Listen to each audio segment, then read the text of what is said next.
Visakha వాజీ news కు స్వాగతం. నేను జ్యోతి. ముందుగా హెడ్లైన్స్ చూద్దాం. జగన్ ను కలిసి వచ్చిన కార్పొరేటర్లే వాళ్లకు ఓటేయలేదన్న భీమిలి ఎమ్మెల్యే.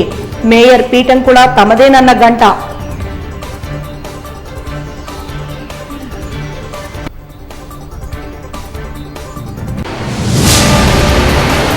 కొత్త క్రిమినల్ చట్టాలను రద్దు చేయాలి. అఖిల భారత న్యాయవాదుల సంఘ డిమాండ్.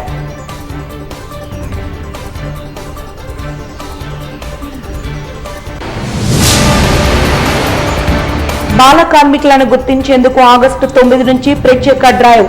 జిల్లా టాస్క్ ఫోర్స్ కమిటీ సమావేశంలో నిర్దేశించిన జిల్లా కలెక్టర్ ఎంఎన్ హరేంద్ర ప్రసాద్. ఇక వివరాల్లోకి వెళ్తే, బెంగళూరు నగరంలో కర్ణాటక రాష్ట్ర అటవీ శాఖ మంత్రి ఈశ్వర్ బి ఖండ్రేతో పవన్ కళ్యాణ్ భేటీ అయ్యారు. కర్ణాటక ప్రభుత్వంతో వన్యప్రాణి, అటవీ సంరక్షణ అంశాలపై చర్చించేందుకు పవన్ కర్ణాటక వెళ్లారు. కర్ణాటక ప్రభుత్వ ప్రతినిధులు ఆయనకు సాదర స్వాగతం పలికారు. ఆ రాష్ట్ర bioenergy development board chairman Sudhindra, board సలహాదారు భరత్ సుబ్రహ్మణ్యం తదితరుల ఆహ్వానం పలికారు. ఇక పర్యటనలో భాగంగా కర్ణాటక ముఖ్యమంత్రి సిద్ధరామయ్యతో కూడా పవన్ కళ్యాణ్ భేటీ అయ్యారు. అనంతరం విలేకరుల సమావేశంలో ఆయన మాట్లాడారు. ನಾವು ಏನ್ ಹೇಳಿದ್ದೇವೆ ಅಂದ್ರೆ ಮಹೋತ್ಗಳಿಗೆ ನೀವು ತರಬೇತಿ ಕೊಡಬೇಕು, ಕವಾಡಿಗಳಿಗೆ ತರಬೇತಿ ಕೊಡಬೇಕು. ಅದೆಲ್ಲವನ್ನು ಕೊಟ್ಟು ಅಲ್ಲಿ ಆನೆಗಳು ಏನೀಗಾಗಲೇ ಪುಂಡ ಆನೆಗಳು ಅಲ್ಲಿ ಆಂಧ್ರ ಪ್ರದೇಶದಲ್ಲಿ ಬಹಳಷ್ಟು ಜನರಿಗೆ ಕಿರುಕುಳ ಕೊಡ್ತಾ ಇದ್ದಾವೆ, ಜನ ಸಾಯ್ತಾ ಇದ್ದಾರೆ, ಇವತ್ತು ರೈತರು ಬೆಳೆದಂತ ಬೆಳೆ ನಷ್ಟ ಆಗ್ತಾ ಇದೆ. ಅದಕ್ಕೆ ಪರಿಹಾರ ರೀತಿಯಲ್ಲಿ ನಮ್ಮ ಟೀಮ್ ಆಗಲಿ ಅಥವಾ ನಮ್ಮವರಿಗೆ ಸಹಕಾರ ಮಾಡಲಿಕ್ಕೆ ಎಕ್ಸ್ಪರ್ಟೀಸ್ ಏನಿದೆ ಅದನ್ನು ಕಳಿಸ್ತೀವಿ. ಡಾಕ್ಟಿಂಗ್ ಮಾಡಲಿಕ್ಕೆ ಇರ್ಬೋದು, ವೆಟರ್ನರಿ ಇರ್ಬೋದು, ನಮ್ಮಲ್ಲಿರುವಂತ ಸಹಕಾರ ಕೊಡ್ತೀವಿ ಅನ್ನುವಂತ ಒಂದು ವಿಚಾರವನ್ನು ನಾನು ಈಗಾಗಲೇ ಅವರಿಗೆ ಹೇಳಿದ್ದೇನೆ. ಅದರ ಜೊತೆಯಲ್ಲಿ ನಾವು ನಮ್ಮ ರಾಜ್ಯದ ನಮ್ಮ ಭಾಗದಲ್ಲಿ ವಿಶೇಷವಾಗಿ ಕಲ್ಯಾಣ ಕರ್ನಾಟಕ ಭಾಗ ಇರ್ಬೋದು, ನಮ್ಮ ಭಾಗದ ಅನೇಕ ಜನ ಭಕ್ತಾದಿಗಳು ಇವತ್ತು ಶ್ರೀಶೈಲಂಗೆ ಮಲ್ಲಿಕಾರ್ಜುನ ದೇವಾಲಯಕ್ಕೆ ಹೋಗ್ತಾರೆ, ತಿರುಪತಿಗೆ ಹೋಗ್ತಾರೆ. ಅಲ್ಲಿ ನಮ್ಮ ಕಲ್ಯಾಣ ಮಂಟಪ ಮಾಡಲಿಕ್ಕೆ ಜಮೀನು ಕೊಟ್ಟಿದಂತದ್ದು ರಿನ್ಯೂವಲ್ ಆಗಿಲ್ಲ.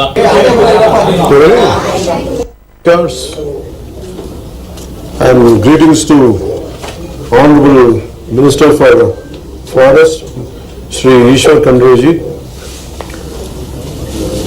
Minister for Minor Irrigation, Shri N.S. Bose-Rajgaon. My heartfelt namaskars to you, sir. And with in a short time, when I sought appointment with Karnataka government to talk about the issues between what we share regarding forest issues and about human and elephant conflict and forest borders and poaching and red sandal smuggling. So the moment asked an appointment, immediately for accepting a request within the shortest time possible. I am quite grateful on behalf of Andhra Pradesh government, on behalf of Honorable CM Shri Chandrababu Garu, and my heartfelt greetings to one more time to for people of AP too. So I felt though we shared borders, our meeting started with Kuvempu's a short verse from Kuvempu, the poet Kuvempu, Kavi Sampada, Kuppali Venkatappa Puttappa. And as I said earlier, more than a minister, more than a deputy chief minister, I'm a conservationist at heart. So the moment I was preparing for this meeting, so my office gave me about a small poetic verse from Kuppali Venkatappa Puttappa, and it really invoked a great feeling in me. I thought I would like to start with that. And I have great respect for Kannada language, and I feel sad to speak in English. Somewhere far away England, we are able to, and sad part is we are able to communicate in English. And in a way it is good part, but the issue is sharing borders. I wish I could have learned Kannada to speak from my heart. But what my heart says is, I would like to recite the poetic verse of Kuppalu Venkatappa Puttappa. Aranyakke Haadu, it is a song for the forest. Aranyakke Haadu Haadu Munna, Nanu Nanna Manada Munde Nilyuttane, Aranyada Arisina Arunagalinda, Nannu Manada Arivina Arunagalu, Teriyuttave. And to make it simple translation in English, before singing a song for the forest, I stand before my own mind. The forest's gentle breeze opens up the petals of my mind's awareness.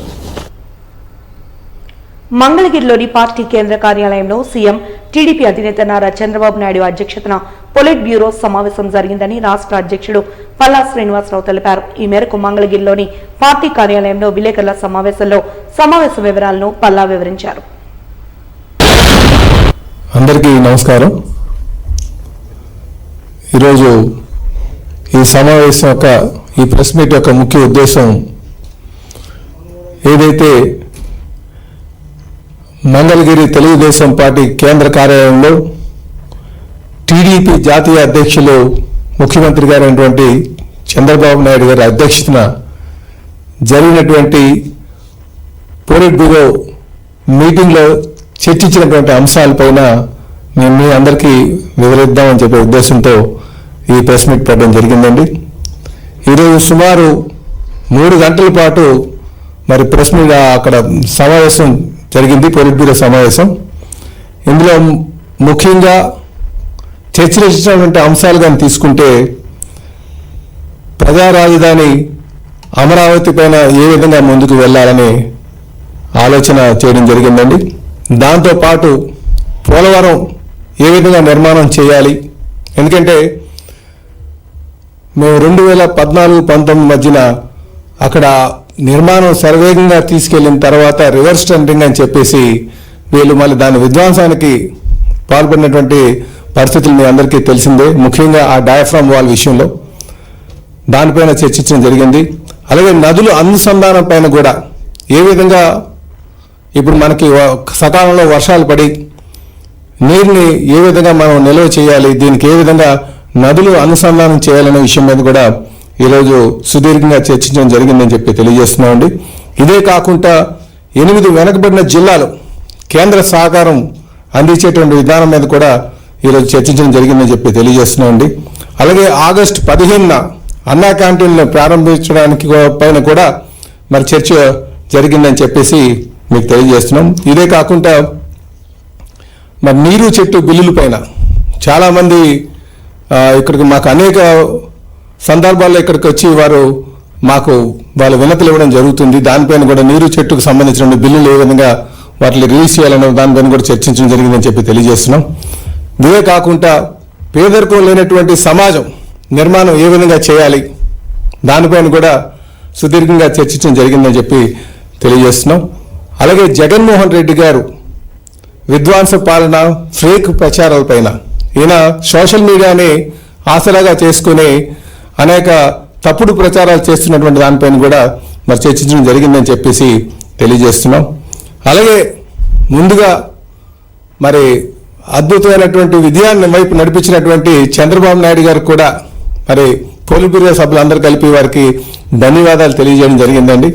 దీంతోపాటు ఈ విజయం అందించినటువంటి NDA పక్ష నేతలకు, కార్యకర్తలకు, ముఖ్యంగా Telugu Desam party నాయకులకు, ప్రజలకి కూడా ఈ సందర్భంగా పొలిట్ బ్యూరో వాళ్ళకి ధన్యవాదాలు తెలియజేయడం జరిగిందని కూడా ఈ సందర్భంగా తెలియజేస్తున్నాండి. దీంతోపాటు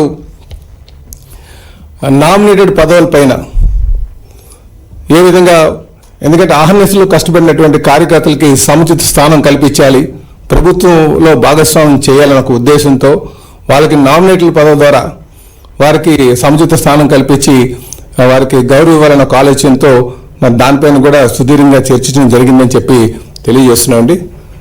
ఇలాగా వీటితో పాటు సభ్యత నమోదు కార్యక్రమం కూడా మరి రాబోయే రోజుల్లో మాకు ప్రతి ఏడాది అక్టోబర్, నవంబర్లో, సెప్టెంబర్, అక్టోబర్ సమయంలో ఈ సభ్యత్వ కమిటీలు వేసుకొని అక్టోబర్ నవంబర్లో ఈ మెంబర్షిప్ డ్రైవ్ ఉంటుందండి, దాని మీద కూడా చర్చించడం జరిగింది. అయితే ఈసారి కూడా మెంబర్షిప్ కేవలం 100 రూపాయలు పెట్టే, గతంలో ఇన్సూరెన్స్ 2000 పెట్టుకున్నాం, ఈసారి దాన్ని కొంచెం మెంబర్షిప్ మీద కూడా మాట్లాడుతుండే పరిస్థితి, దాని మీద కూడా డిస్కస్ చేసామని చెప్పి తెలియజేస్తున్నాం. ఇది ముఖ్య అంశాలని చెప్పి తెలియజేస్తూ ఇక్కడ మా కాళసింగ్ గారు మాట్లాడుతూ కూర్చున్నాం. అందరికీ నమస్కారాలు. 5 సంవత్సరాల జగన్మోహన్ రెడ్డి అరాచక పాలనను భరించిన తెలుగు ప్రజలు చిత్తుగా ఓడించి చంద్రబాబు నాయుడు గారి సమర్థవంతమైన నాయకత్వం ఆంధ్రప్రదేశ్ రాష్ట్రానికి అవసరం. అట్లాగే వైసీపీ అధినేత వైఎస్ జగన్ ను కలిసి వచ్చిన కార్పొరేటర్లు కూడా ఆ పార్టీకి వ్యతిరేకంగా ఓటేశారని భీమిలి ఎమ్మెల్యే గంటా శ్రీనివాసరావు అభిప్రాయాన్ని వ్యక్తం చేశారు. ఈ మేరకు ఆయన మీడియాతో మాట్లాడారు. జీవీఎంసీ స్టాండింగ్ కమిటీ ఎన్నికల్లో ఉనికి కోల్పోయిన వైసీపీ సభ్యులు నైతిక బాధ్యతతో తక్షణమే రాజీనామా చేయాలని డిమాండ్ చేశారు. 97-66 మంది వైసీపీకి వ్యతిరేకంగా ఓటేశారంటే పరిస్థితి అర్థం చేసుకోవచ్చన్నారు. జీవీఎంసీ స్టాండింగ్ కమిటీ ఎన్నికలే భవిష్యత్ కూటమి గెలుపుకు నాంది అని తాను గతంలోనే చెప్పానని, త్వరలో జరగనున్న స్థానిక సంస్థల ఎమ్మెల్సీ ఎన్నికలు జరుగుతాయని, అక్కడ కూడా కూటమి అభ్యర్థులు విజయం సాధిస్తారని ధీమాను వ్యక్తం చేశారు. విశాఖ మేయర్ పీఠాన్ని కూడా తాము సొంతం చేసుకుంటామని, రాజకీయాల్లో నైతికత అనే అంశంపై జగన్ మాట్లాడుతుంటే దెయ్యాలు వేదాలు వల్లించినట్టుందన్నారు.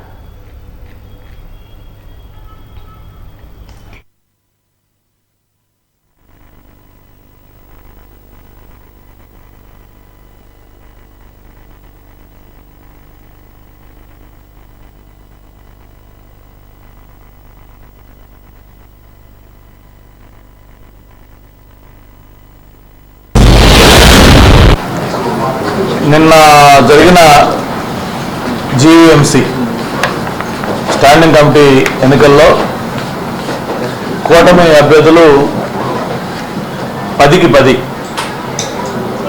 ఈ మధ్య మనం క్వైట్గా వింటున్నాం పూర్తిగా 100% స్ట్రైకింగ్ రేట్ అని. అటువంటి 100% స్ట్రైకింగ్ రేట్ తోటి 10కి 10 భారీ మెజార్టీ తోటి కూటమి అభ్యర్థులు గెలిచిన వాళ్ళకి మనస్ఫూర్తిగా అభినందనలు తెలియజేసుకుంటూ, మరి ఈ జీఎంసీ స్టాండింగ్ కమిటీ ఏదైతే ఎన్నిక నిన్న జరిగిందో అది భవిష్యత్తులో జరగబోయే అన్ని ఎన్నికలకు ఇది ఒక నాంది. త్వరలో జరగబోతున్న విశాఖ స్థానిక సంస్థల ఎమ్మెల్సీ కానీ, ఆ తర్వాత ఏ ఎన్నికలు వచ్చినా కూడా ఇదే ఫలితాలు పునరావృతం కాబోతా ఉన్నాయి. ఇక్కడ ఆశ్చర్యం ఏంటంటే, ఒక 3-4 డేస్ బ్యాక్ జగన్మోహన్ రెడ్డి గారి దగ్గరికి విశాఖపట్నం సంబంధించిన కార్పొరేటర్లందరూ కూడా ఆయన్ని పిలిపించుకొని ఆయన కలవడం జరిగింది. దాదాపు 40 మంది పైగా కార్పొరేటర్లు జగన్మోహన్ రెడ్డి గారిని కలిసి వచ్చిన తర్వాత ఇక్కడ ఓటింగ్ నిన్న పడ్డ ఓట్లు చూస్తే 66-65 ఓట్లు కూటమి అభ్యర్థులు పడ్డాయి. అంటే ఏదైతే 40 మంది జగన్మోహన్ రెడ్డి కలిశారో ఆ 40 మంది కూడా నిన్న జరిగిన ఎన్నికల్లో వైసీపీ పార్టీకి ఓట్లు వేయలేదు. అంటే ఆ పార్టీ పరిస్థితి ఏంటి, ఆ పార్టీ నాయకత్వం ఎలా ఉంది, ఆ పార్టీ నాయకుడి పైన వాళ్ళకి ఎలాంటి అభిప్రాయం ఉందో నేను ఎన్నికలు రుజువు చేశాయి. అయితే ఇక్కడ ఉత్తరాంధ్ర సీనియర్ నాయకుడిగా ఉన్న బొత్స సత్యనారాయణ గారు విశాఖపట్నం స్థానిక సంస్థల ఎన్నికల అభ్యర్థిగా ఆయన్ని వైఎస్ఆర్ పార్టీ ఫైనలైజ్ చేసిన తర్వాత 1-2 చోట్ల ఆయన మాట్లాడుతూ కూటమి గురించి, తెలుగుదేశం గురించి ప్రత్యేకంగా కొన్ని విమర్శలు చేశారు.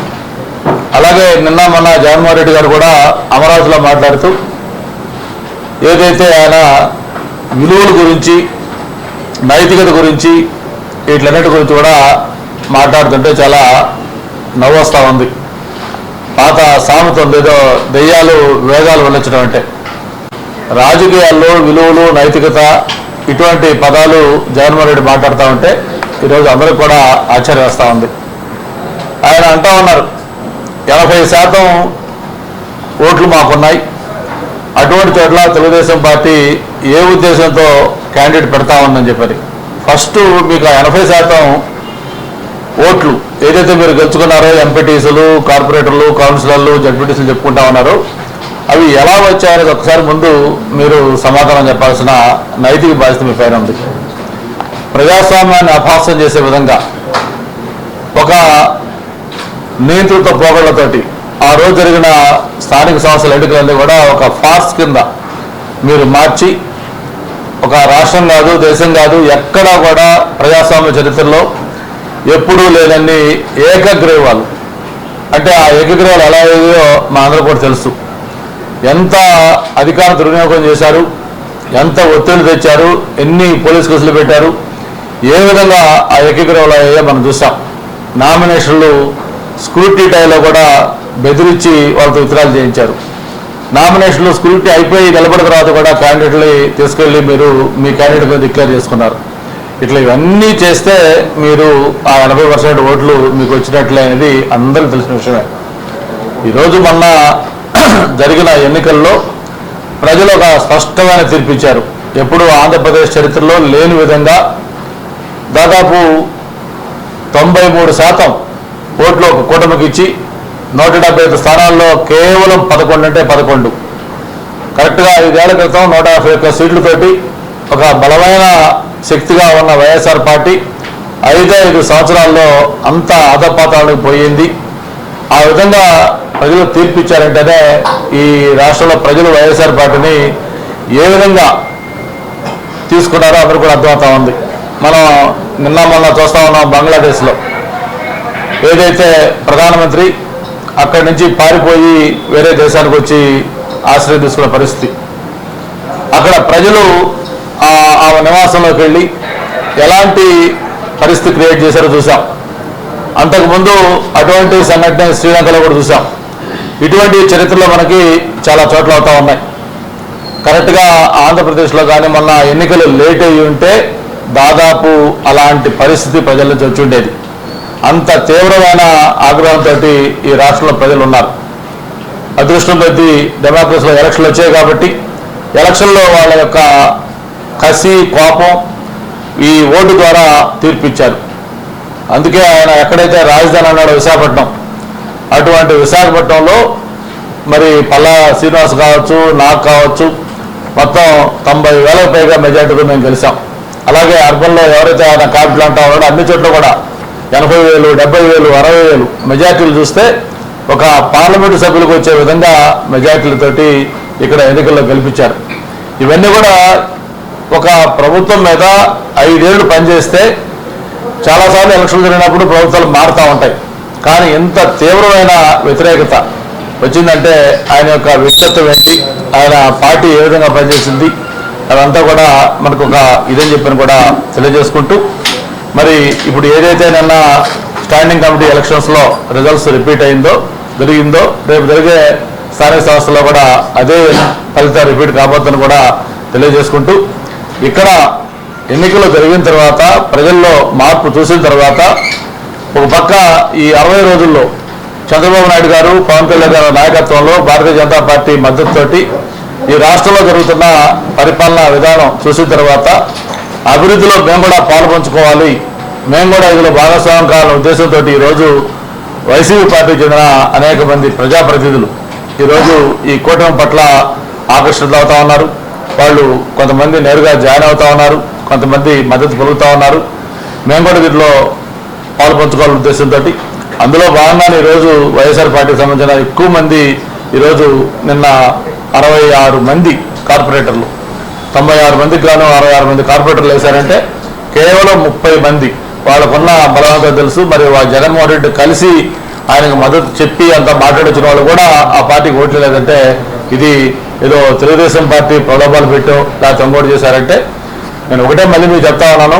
ఈరోజు తెలుగుదేశం పార్టీ కానీ, జనసేన కానీ, భారతీయ జనతా పార్టీ కానీ కూటమి గేట్లు తెరిస్తే వైఎస్ఆర్ పార్టీ నుంచి కానీ లేకపోతే ఏదైతే వాళ్ళు అనుకుంటున్నారో ఒక్కరంటే ఒక్కరు కూడా కార్పొరేటర్లు కాదు, మిగిలిన ఎమ్మెల్యేలు, ఎమ్మెల్సీలు లేకపోతే ఆస్థా నాయకులు కూడా ఈరోజు మొత్తం మూకుమ్మడిగా చేరడానికి సిద్ధంగా ఉన్నారు.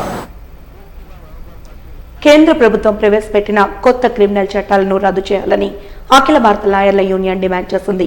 ఈ మేరకు ప్రకాష్ రావుపేటలో గల జిల్లా కోర్టు వద్ద గురువారం నిరసన ప్రదర్శన చేపట్టారు.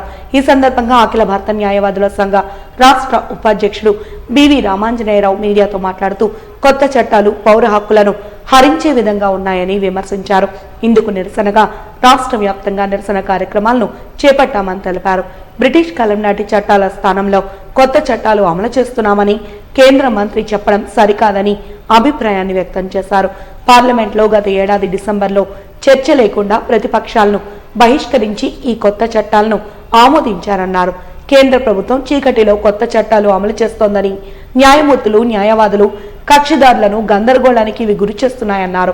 ఈ చట్టాల వల్ల ఎవరైనా పోలీస్ స్టేషన్లో ఫిర్యాదు చేస్తే 14 రోజుల తర్వాత ఎఫ్ఐఆర్ నమోదు కోసం రాజకీయ ఒత్తిడి వస్తుందని ఆందోళన వ్యక్తం చేశారు.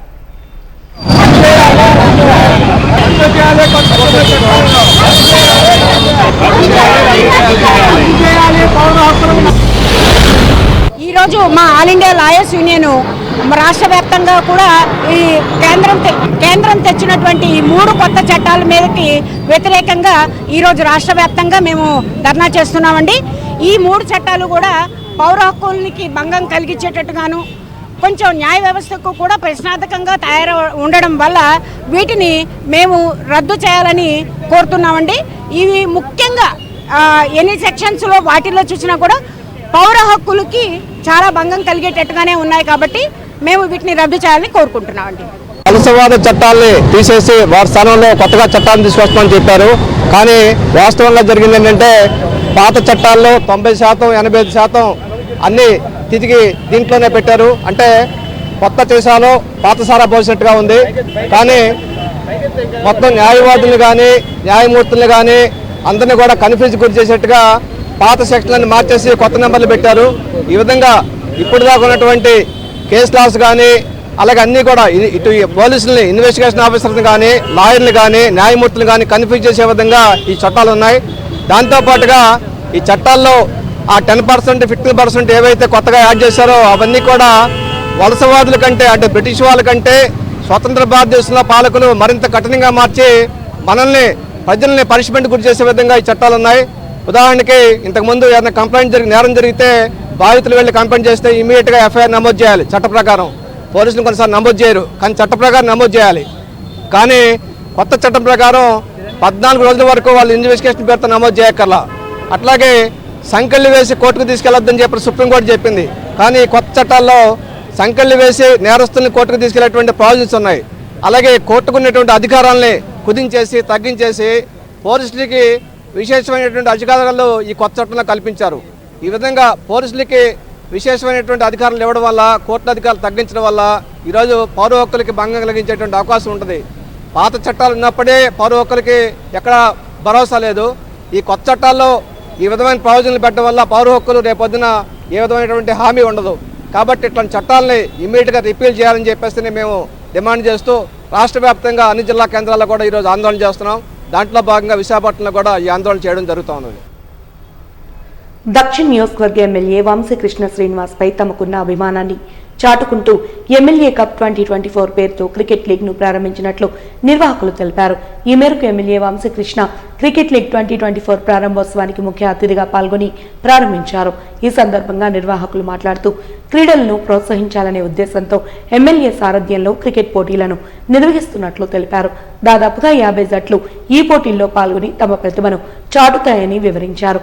ఈ సందర్భంగా ఎమ్మెల్యే వంశీకృష్ణ శ్రీనివాస్ మాట్లాడుతూ స్థానికంగా యువతలో ఉన్న క్రీడా స్ఫూర్తిని వెలికి తీసేందుకు ఇటువంటి పోటీలు ఉపయుక్తంగా ఉంటాయనే అభిప్రాయాన్ని వ్యక్తం చేశారు. ప్రతి ఒక్కరూ ఈ అవకాశాన్ని సద్వినియోగం చేసుకుని తమలో ఉన్న ప్రతిభను అందరికీ తెలియజేయాలని కోరారు.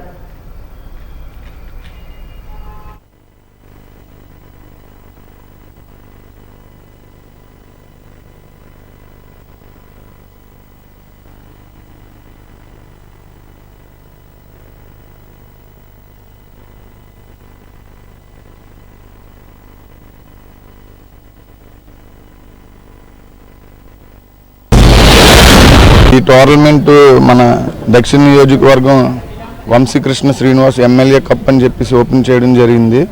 ఈ టోర్నమెంట్లోని ఒక 50 టీంల వరకు పాల్గొనడం జరిగింది.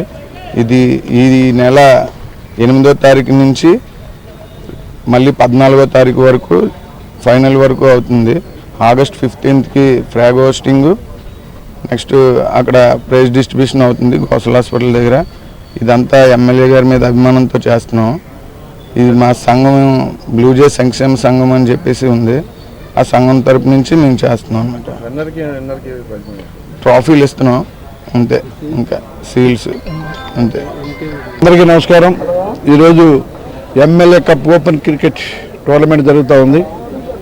దీన్ని ఆర్గనైజ్ చేస్తున్న వారు బ్లూ జే సంక్షేమ సంఘం ఆధ్వర్యంలో కదిరి శ్రీనివాస్, రాఘవేంద్ర వాళ్ళ టీం అందరూ ఆర్గనైజ్ చేస్తూ ఉన్నారు. జిల్లా మొత్తం కూడా యూత్ అందరూ కూడా ఈ టోర్నమెంట్లో పాల్గొంటున్నారు. సుమారు 50 టీములు ఈ రోజు నుంచి ఈ కార్యక్రమంలో పాల్గొంటూ ఉన్నారు. ముఖ్యంగా మున్సిపల్ స్టేడియం చాలా చక్కగా ఉంది. ఇక్కడ ఆటగాళ్ళకు కూడా ప్రతి ఒక్కరు కూడా క్రికెట్ మీద ఉన్నటువంటి మక్కువను తీర్చుకోవడానికి, ఈ ప్రాంతంలో యువత అందరిని ఎంకరేజ్ చేయడానికి ఒక మంచి కార్యక్రమం పెట్టినందుకు వీళ్ళందరినీ కూడా మనస్ఫూర్తిగా అభినందిస్తున్నాం. భవిష్యత్తులో ఈ స్టేడియం వన్ ఆఫ్ ద బెస్ట్గా అవబోతూ ఉంది. రానున్న రోజులు ఈ స్టేడియాన్ని కూడా ప్రతి ఒక్కరు కూడా అందుబాటులో ఉన్న విధంగా తయారు చేస్తాం. అలాగే ఈ టోర్నమెంట్ని నెక్స్ట్ ఇంకా పెద్ద పెద్ద టోర్నమెంట్ జరిగే విధంగా ఈ కుర్రాళ్ళందరూ కూడా ఈ ప్రాంత వాసులకి అవకాశం కల్పిస్తున్నందుకు రానున్న రోజులు ఇంకా పెద్ద పెద్ద టోర్నమెంట్ పెట్టే విధంగా వాళ్ళకి అన్నదానాలు ఉంటాయని చెప్పి తెలియజేస్తూ, మరి టోర్నమెంట్లో పాల్గొన్న ప్రతి ఒక్కరికి ఆల్ ద బెస్ట్. రానున్న రోజుల్లో ఇంకా మంచి టోర్నమెంట్ చేసే విధంగా ఈ యూత్ ఉండాలని చెప్పి, ఈ ఓల్డ్ సిటీని గ్రీన్ సిటీగా తయారు చేయడంలో యూత్ అందరూ కూడా ప్రముఖ పాత్ర పోషించాలని, ఈ స్టేడియం బాగా తయారైతే ఆటోమేటిక్గా ఓల్డ్ సిటీ బాగా తయారైనట్టుగా నేను భావిస్తున్నా. సో ప్రతి ఒక్కరు కూడా ఈ సిటీలోని యూత్ అందరూ కూడా ఈ టోర్నమెంట్ని యూజ్ చేసుకోవాలి, అందరూ కూడా పాల్గొనాలని చెప్పేసి నేను మనస్ఫూర్తిగా కోరుకున్నాను. జిల్లాలో బాల కార్మికులను గుర్తించేందుకు ఆగస్టు 9వ తేదీ నుంచి ప్రత్యేక డ్రైవ్ చేపట్టాలని, తదుపరి చర్యలకు ఉపక్రమించాలని టాస్క్ ఫోర్స్ కమిటీ సభ్యులను జిల్లా కలెక్టర్ ఎంఎన్ హరీంద్ర ప్రసాద్ ఆదేశించారు. NCPCR national commission for protection of child మార్గదర్శకాలకు అనుగుణంగా కార్యాచరణ రూపొందించుకుని బాల కార్మిక వ్యవస్థ నిర్మూలనకు కృషి చేయాలని సూచించారు. కలెక్టరేట్ మీటింగ్ హాల్లో జరిగిన జిల్లా టాస్క్ ఫోర్స్ కమిటీ సమావేశంలో ఆయన మాట్లాడారు. పలు అంశాలకు సంబంధించి జిల్లా అధికారులు తీసుకోవాల్సిన చర్యలపై దిశానిర్దేశం చేశారు. కార్మిక శాఖకు అన్ని విభాగాల అధికారులు పూర్తి తోడ్పాటు అందించాలని, బాల కార్మికులను గుర్తించే విషయంలో సహాయ సహకారాలు అందించాలని సూచించారు. ఆగస్టు 9 నుంచి 31వ తేదీ వరకు జిల్లా పరిధిలోని అన్ని కంపెనీలు, ప్రైవేటు వ్యాపార సంస్థలు, దుకాణాలు, ఫ్యాక్టరీలు, ఇతర పరిశ్రమలను తనిఖీ చేయాలని, అక్కడ పనిచేసే వారి వివరాలను సేకరించాలని చెప్పారు. ఎన్సిపిసిఆర్ మార్గదర్శకాలకు అనుగుణంగా 14 ఏళ్లలోపు వాళ్ళు ఎక్కడ కూడా పనిచేయడానికి వీలు లేదని, సంస్కరణల తర్వాత 15 నుంచి 18 ఏళ్ల వరకు వయసు కలిగిన యువత నిర్దేశించిన సంస్థల్లో పనిచేయొచ్చని, ఈ అంశాన్ని పరిగణలోకి తీసుకుని డ్రైవ్ చేపట్టాలని స్పష్టం చేశారు. 15 నుంచి 18 ఏళ్ల వయసు కలిగిన వారు ప్రమాదం లేని కంపెనీల్లో మాత్రమే పనిచేయాలని, ప్రమాదకర కంపెనీల్లో పనిచేయడానికి వీలు లేదని పేర్కొన్నారు.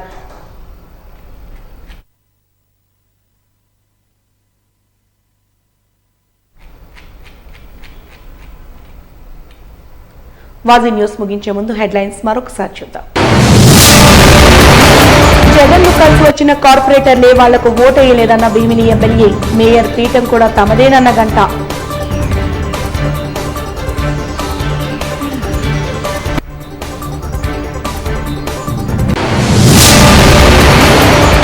కొత్త క్రిమినల్ చట్టాలను రద్దు చేయాలి, అఖిల భారత న్యాయవాదుల సంఘ డిమాండ్.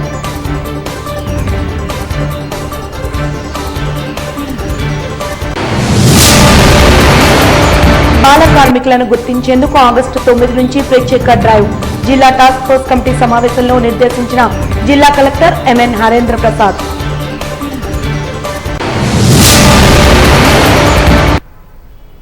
వాజీ న్యూస్ ఇంతటితో సమాప్తం. నమస్కారం.